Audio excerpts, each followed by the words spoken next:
السلام عليكم مرة أخرى. مرحبا بكم في قصة جديدة. معكم صامويل كيف العادة.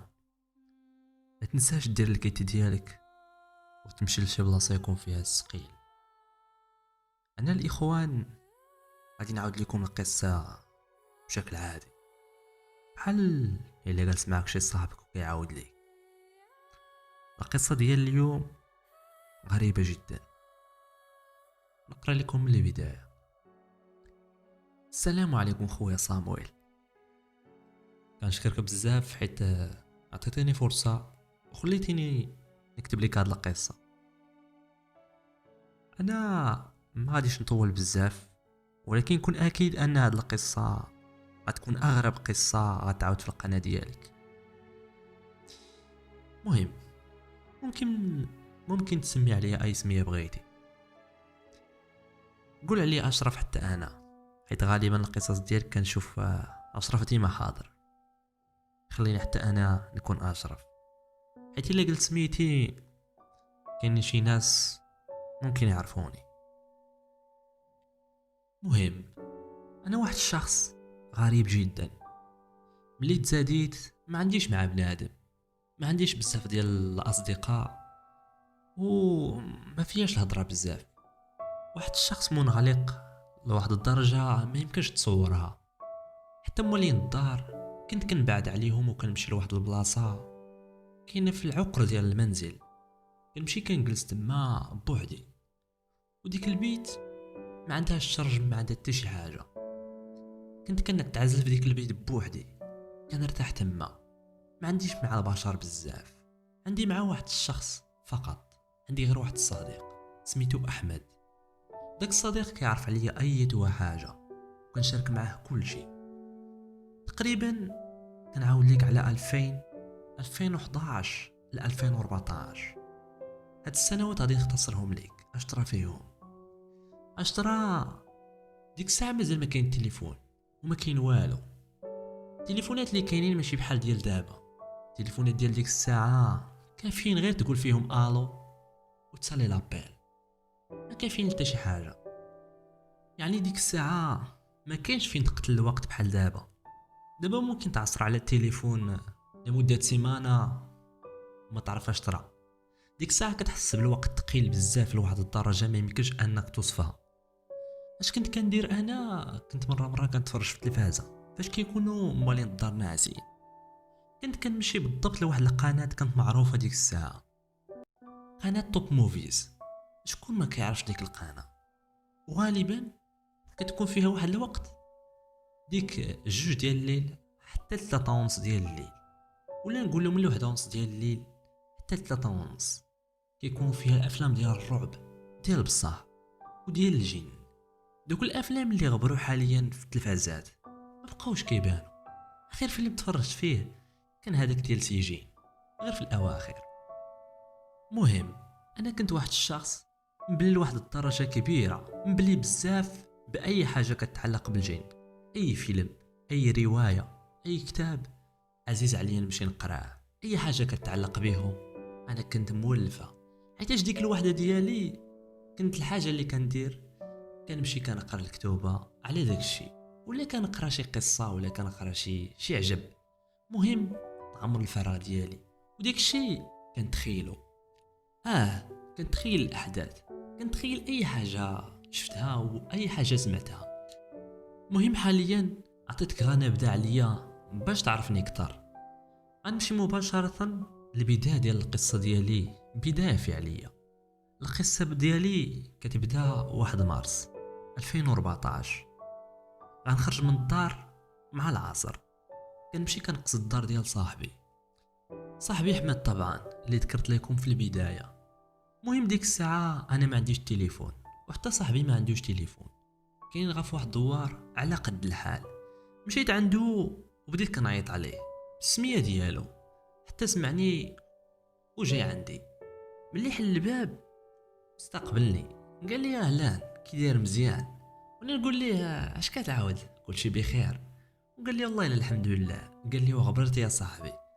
قلت ليه راك عارف انت مشيتي خدمتي في المدينه وانا خليتيني هنايا، راك عارف ما غاديش نخرج عند حتى شي واحد وما غاديش نخرج، راه طولت بزاف وانا جالس في الدار. شاف فيا وقال لي عرفتي مزيان ملي جيتي اليوم. قلت لي علاش؟ قال لي راه جبت شي حاجه من المدينه، شي حاجه غتعجبك بزاف. وانا نقول ليه شنو جبتي؟ قال لي غتسنى واحد شويه، غنمشي للدار وغنرجع غنجيب لك واحد الحاجه. المهم جلست حدا دارهم وهو مشى دخل، بديت كنفكر اش غيكون جايب. ممكن يجيب شي سيديه ديال شي فيلم، ممكن يجيب شي عجب. اش غيكون جايب؟ كنتسناه. دازت واحد 10 دقائق تقريبا وانا كنسمعو جاي كيجري، جاي لعندي. قال لي اهلا اشرف، نوض اصاحبي، نوض بالزربه اجي نوريك، يلا نحيدو من هنايا. قلت لي علاش نحيدو من هنايا؟ بان لي ما هز والو في يديه. قال لي يلا نحيدو من هنايا صاحبي، غنمشيو لهيه حيتاش الدنيا خاويه. قلت لي صافي مزيان. مشيت وما عرفتش اش غايدير. ملي وصلت تما وصلنا حدا واحد الدار كيقولوا ليها دار محسن. وصلنا حداها قال لي يلا نهبطوا لتحت ديالها، كاينه تما واحد الخربه كيقولوا ليها تيرت. ديك تيرت القصه ديالها غنرجع ليها من بعد. مشينا ليها، قلت لي علاش جينا لهنايا؟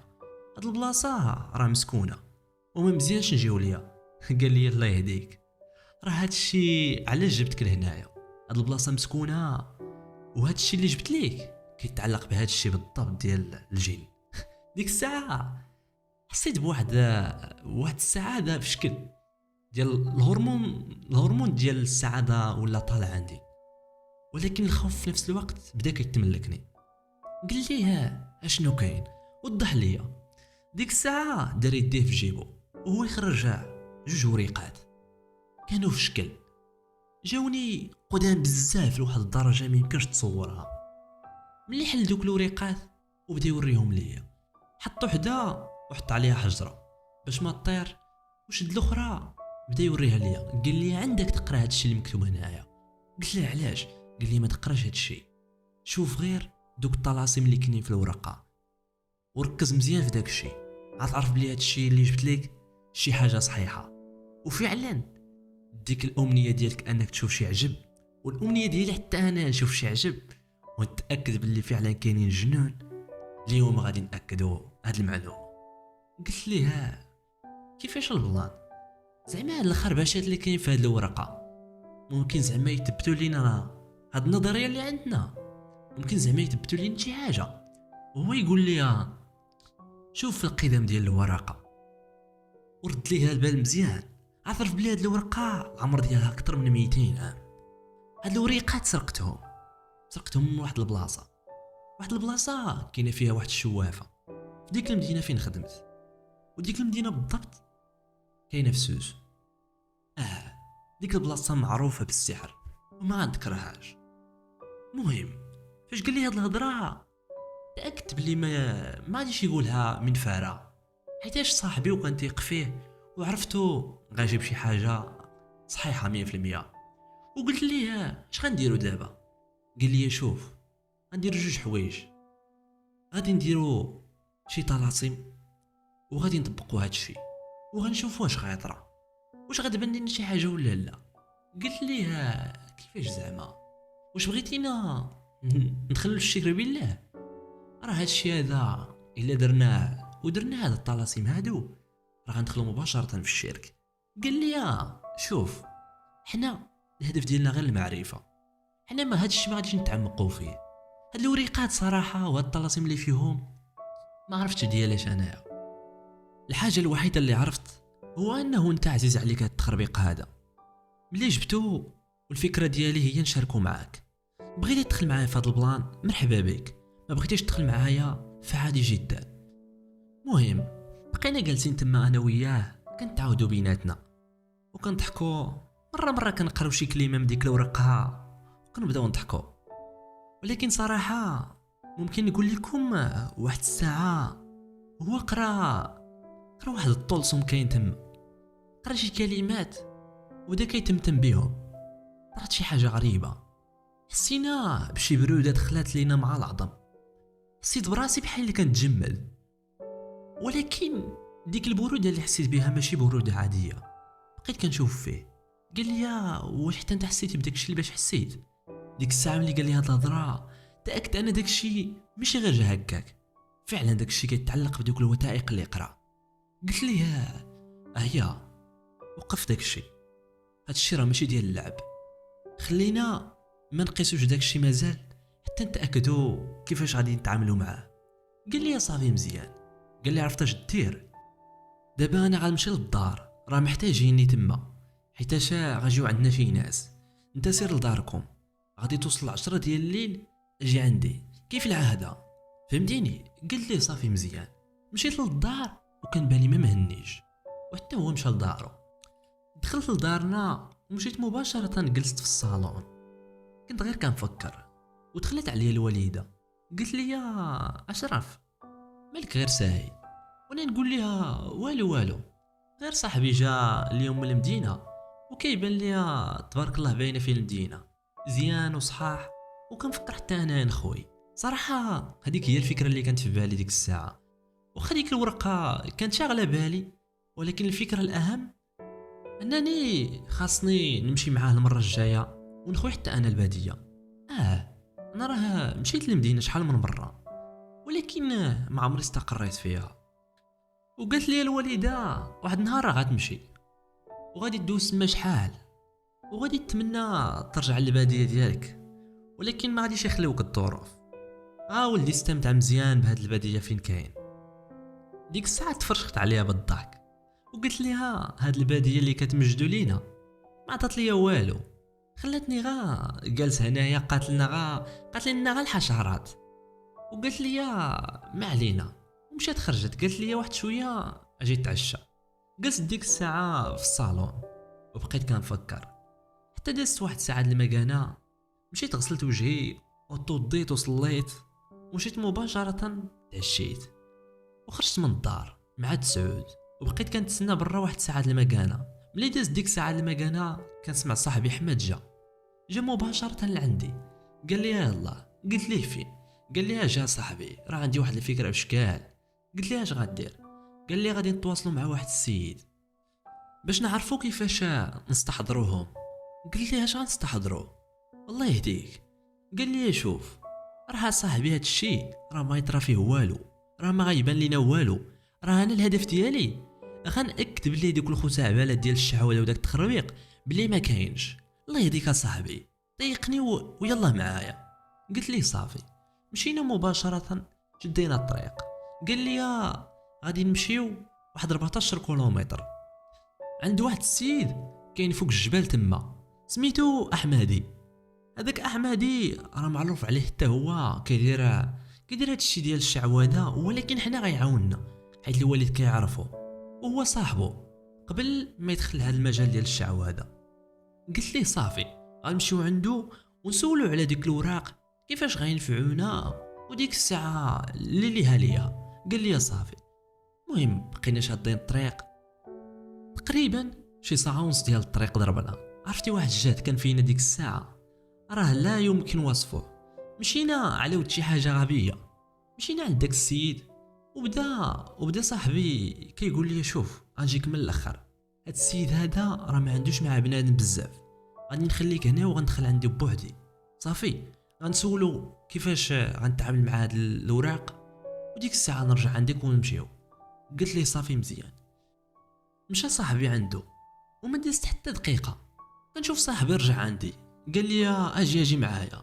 جيت عنده وقلت ليه قلت لي نبقى. قال لي ودي يلا يلا نعاود ليك. ودخلنا عند داك السيد اللي كان الاخوان ما كيبانش فيه انه كيمارس شي حاجه سميتها الشعوذه. كان لابس فوقيه بيضه وكان في واحد البلاصه حنا بالامازيغيه كنقولوا ليها اساراك. كنجلس في ديك البلاصه ما كتكونش مغطيه الفوق منو للسما. جلس فيها ولقيناه حط براد ديال اتاي وثلاثه ديال الكيسان عمرهم باتاي. قلنا كيفاش البلان؟ قال صاحبي وقال لي الاحمدي. قال لي وي. قال لي كيفاش عرفتينا غنجيو وعمرتي ثلاثه ديال الكيسان ديال اتاي، واحد ديالي وواحد ديال صاحبي وواحد ديال كيفاش عرفتي؟ قال لي داك الشيخ او المشعوذ. قال لي شوف انا عرفتكم غاتجيو من العصر. هنا تصدمت انايا، قلت ليه كيفاش. ديك الساعه شاف حماد وقال لي ياك ما كتامنش بالجن. شنو قال لي انايا بلي نتوما غتجيو عندي؟ تما صراحه ما لقيناش باش نجاوبو، وكنا معروفين في الدوار اللي قال لينا خايف من الجن ولا شي حاجه كنضحكوا عليه، وفين ما كانت شي دار مسكونه ولا شي حاجه بحال هكاك كنجريو ليها باش نثبتوا ليهم بلي ديك النظريه ديالهم ما كايناش، او على الاقل نقولوا ليهم بلي الجن ما يمكنش انه يأذينا ولا انه يبان لينا، حيت هو خلق الله بوحدو وحنا خلقنا بوحدنا، ما يمكنش ندخلوه فينا. ولكن ديك النظريه ديالنا ما قدرناش نثبتوها قدام هاد السيد هذا.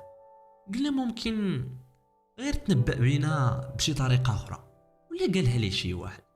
المهم نسينا داك الموضوع، شربنا الكاس ديال اتاي وقال لي صاحبي شوف، انا كنت في المدينه ولقيت شي وريقات، ما بغاش زعما يقول ليه راه سرقتهم، قال لي لقيت شي وريقات ديال هادشي ديال السحر، ما عرفتش ديالاش ومناش كيتستعملوا.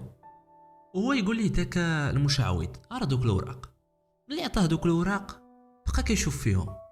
صراحه كان وجهه تخطف ديك الساعه ملي شافهم. قال لي منين لقيتي هاد العجب؟ هو يقول لي صاحبي راه انا جبتهم غا من المدينه، لقيتهم في الطريق، ما بغاش يبين ليه المصدر ديالهم. داك المشعوذ ملي شاف دوك الوراق عينيه خرجوا بحال الا شاف الكنز فوق الارض. قال لينا بيعوا لي هاد الوراق، وانا نقول ليه سمح لينا سيدي، حنا ما جيناش نبيعوهم، حنا جينا نسولوك عليهم. وهو شوف فينا قال لينا شوف، انا نعطيكم اللي بغيتو، عطيو لي هاد الوراق وجيبوا لي الكتاب اللي عندكم، الكتاب اللي قطعتو فيه هاد الوراق. هاد الوراق ما يمكنش يكونوا بوحدهم. ديك الساعه شفت صاحبي، عرفت بلي الكتاب اللي تحيدوا منه الوراق شي كتاب بالنسبه للسحرة، شي كتاب اسطوري. وقال لي صاحبي شوف، حنا ما عندنا لا كتاب لا والو، حنا عندنا غير هاد الوريقات وبغينا نسولوك عليهم وصافي. ولكن داك المشعوذ بقى كيشوف فينا بحال الا شاك بلي مخبين عليه داك الكتاب. وهو يقول لينا صافي نقول لكم، هاد الوريقات هادو كيتعلقوا بالمرادة ديال الجن، و الا درت دوك الطلاسم اللي كاينين تما ممكن تستحضروا شي جن. ولكن انا غنقول لكم واحد المعلومه، كنحضركم ديروا شي حاجه من داك الشيء اللي كاين في دوك الوريقات، وافضل حاجه ديروها هي تخليوهم عندي فين غيكونوا بامان، وما تخافوا يخدم بهم حتى شي واحد، وحتى انا غير غنحرقهم حيتاش راه سحر اسود هذاك. ديك الساعه شاف فيه حماد وبدا كيضحك، وناض ديك الساعه وجمع الوقفه وقال لي نوض صاحبي نوض نمشيو. هذا جبنا ليه الوريقات باش يشرح لينا اش كاين فيهم، وبدا يقول لينا اش غنديروا ليهم، راه حنا اللي عارفين اش غنديروا ليهم. ومشى خرج وقال ليه داك الشيخ كون عرفت بواك وكاع ما نقول لك هاد الهضره عندك تندم، هذه اخر هضره قالها علينا ويا ريت تكون سمعنا ليها. المهم جينا شدينا الطريق ديالنا من داك الجبل عاوتاني، ولحد الساعه مازال ما غاديش يطرا شي حاجه اللي في شكل، كلشي كان نورمال، حيتاش مازال ما درنا شي حاجه اللي غريبه، وحيت اصلا كنا حنا ما كنخافوش وديما كنقلبوا على الاشياء المتعلقه بما ورائيات وما غيرهم. المهم جينا وبدينا كندويو في الطريق. قال لي يا صاحبي شوف، هذاك انا عرفته ما غاديش يعاوننا من الاول، ولكن نقول لك واحد القضيه، عندي واحد صاحبي في المدينه سميتو سمير، غنعيط عليه كيعرف واحد السيد تما غيقول ليه كيفاش غادي نستحضروا شي جن بهاد الوريقات اللي عندنا. وهو يقول لي مهم سير دابا انت للدار، انا غادي نمشي مباشره غناخذ التليفون ديال الوالده وغادي نصوني على صاحبي. قال لي صافي. مشى ديك الساعه ومشيت انا قصد الدار، مشيت مباشره للبيت ديالي وجلست فيها وبقيت كنقرا شي وريقات كاينين عندي تما، وكنكتب في واحد الدفتر كنت كنكتب فيها اي حاجه دازت في حياتي، كنكتب فيها هاد التفاصيل، هاد الشيء اللي كنقول لك دابا تما فين خديته. المهم فاش كتب داكشي بحال الا شي حاجه كانت واقفه ورايا، اول مره نحس بالخوف، بقيت كنشوف بحال الا كاين تما شي واحد كيراقبني. ديك الساعه مشيت مباشره، طفيت الضوء ومشيت تكيت وداني نعس مباشره. ما عقلتش على راسي حيت كنت عيان بزاف. وفاش صبح الحال خرجت مباشره من البيت ومشيت باش نفطر. كانت 10:30 تقريبا. لقيت عندنا شي ضياف وما عجبنيش الحال، ومشيت جلست حدا الوالده في البيت ديالها. وجات عندي قالت لي سير عند الناس، سير سلم عليهم واجي. قلت لها شوف يا الوالده، انا ما نكذبش عليك، انا راه كتلف ليا الهضره مع الناس. كيفاش بغيتيني نمشي نهضر معاهم؟ شحال هادي فاش كيجي عندنا شي واحد كتقولي لي سير للبيت، سير خرج، سير تلعب، سير للمدرسه، سير لشي بلاصه، ودابا فاش كيجيو كتقولي لي سير دخل عندهم. لا ما غندخلش، ما عندي ما نقول معاهم. اللي جلست تما انا ما كنتش عارف شنو هو المشكل ديالي صراحه، حيتاش فاش كنوقف قدام بنادم جديد عليا كنتخربق، ما كنعرفش نهضر. وفاش كنشوف شي بنت ولا شي مراه كنبدا نضحك بوحدي، ما عرفتش علاش. وما نكذبش عليكم صراحه، العلاقه بيني وبين الفتيات هاد العلاقه اللي هي بعيده جدا، مستقيمان لا يلتقيان، بعيد عليهم بزاف وما كنهضرش معاهم. واخا كنضحك فاش كنشوفهم، ولكن ما كنقدرش ندوي معاهم وما كندويش معاهم. المهم نرجعوا لذاك النهار. تغديت وخرجت، بديت كنتسنى في صاحبي وكنعيط عليه ما كيجاوبنيش. كنبقى نعيط عليه بحال هكا، كنقول له واحمد، ولكن ما كيجاوبنيش. جلست تما واحد نص ساعه تقريبا وخرجت اختو. ملي خرجت اختو شفت فيها ما نقدرش نهضر معاها، مشيت وزدت في حالي. بغات تقول لي شي حاجه ولكن خليتها، ما نقدرش ندوي معاها. مشيت ديك الساعه جلست فوق واحد البلاصه كنقول لها مطفيه ديال الجماعه. جلست فوقها وبقيت كنفكر. دازت تقريبا شي 45 دقيقه وانا على ديك الحاله. واحد شويه كنسمع صاحبي حماد جا مورايا وقال لي يلا صاحبي للدار، راه صيفط لك الخوادريه وما جاوبتيهاش، مشيتي كتجري، مالك صاحبي خايف؟ وانا نقول له ودي راه ماشي خايف، ودي راه كنحشم. وقال لي يلا مشينا مباشره لدارو. هو عنده واحد البلاصه في الدار معزوله بزاف على عائلته، بحال الا قلتي شي دهليز سري. مشينا جلسنا في ديك البيت، هو يخرج دوك الوريقات حطهم فوق الطبله وبدا يكتب شي خرباسات. ما فهمت والو. قلت ليه هاد الشيء؟ قال لي ودي غتصنت، شوف هذاك الدري راه دويت معاه وقال لي اش غنديرو. مهم دابا هادشي اللي كنكتب في الورقه غادي نعطيه ليك، انت غتمشي لداركم وغديرو باش غدا ان شاء الله مع 12 ديال الليل غادي نبداو المهمه ديالنا. غنخدموا بديك الوريقات ونديروا دوك الطلاسم، نشوفوا واش غطرى شي حاجه ولا هادشي غتخربيق.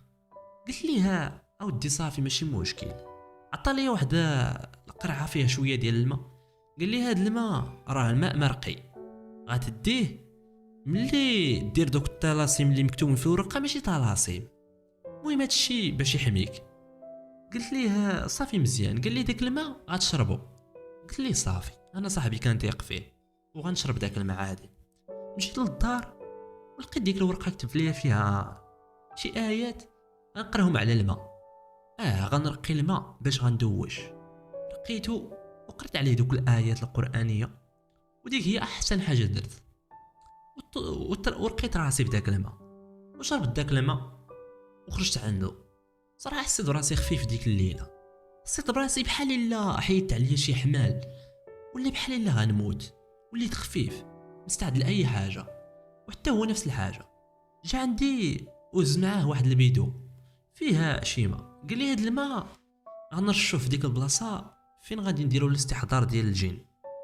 قلت ليه صافي مزيان.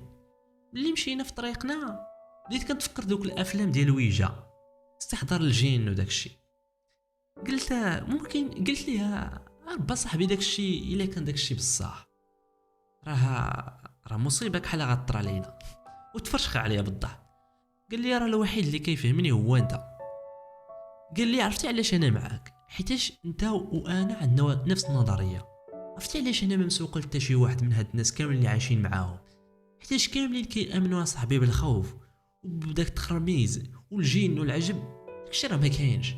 شحال من مره مشينا انا وياك للمقبره وبدينا كنهزو في السحور تما وكنخربزو فيهم. شحال من مره درنا شي اشياء ما يمكنش يديرها الشخص العادي. وتقول لي هاد الهضره دابا ديال الخوف صاحبي والتخربيق؟ قلت ليها ودي صافي ما قلت ليك والو، غير ضحك. مشينا ديك الساعه، دخلنا لديك البلاصه فين غنديرو داك الاستحضار اللي ندمت عليه صراحه. ملي وقفنا في ديك البلاصه تيرت، اللي قلت لكم غنعاود لكم عليها. هاد تيرت هادي مسكونه، كيقولوا الناس اللي تما راه مسكونه، فيها ارواح شريره. كيقولوا بلي تبنات ديك البلاصه فوق 2 قبور، واحد 2 عيالات كانوا ميتين تما وبناو عليهم دوك الناس. وديك البلاصه ملي طاحت ناط فيها الزيت وفيها شي خرابيل داخل، وكيقولوا ليها تيرت.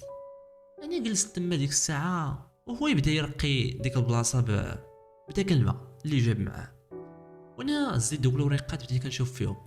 صراحه ملي كانوا مطويين، ملي حليتهم حسيت بشي حاجه شداتني، بحال اللي قلتي ما قدرتش مازال نحرك يديا ولا نحرك رجليا، كنت متجمد بلاصتي. ملي طاحوا من يديا عاد فقت من ديك الغفله، ولا ما عرفت كيفاش نوصف لكم داك الاحساس اللي حسيت به. قلت ليه صاحبي، قال لي شنو مالك؟ قلت ليه هاد الوراق هادو فيهم شي حاجه ماشي عاديه. قال لي يا ودي الله يهديك اش كتخربق، واش نوحل معاك حتى انت صاحبي؟ الله يهديك. وانا نقول ليه صافي ما طرا والو، انا غير هضرت صاحبي، ما تهزش كاع الهضره ديالي على محمل الجد. هو يقول لي ايوا صافي. المهم مشى ديك الساعه هز دوك الوريقات حطهم ودار ليهم الحجر باش ما يديهمش الريح، وحطهم في الوسط ديال ديك البلاصه. وبديت تمشي شيخ وزعبالات، الله يسمح ليه، كان بحال اللي كيقرب القران. وانا نقول ليه عندك تقول لي نقول انا شي تخربيق من هاد التخربيق ديالك؟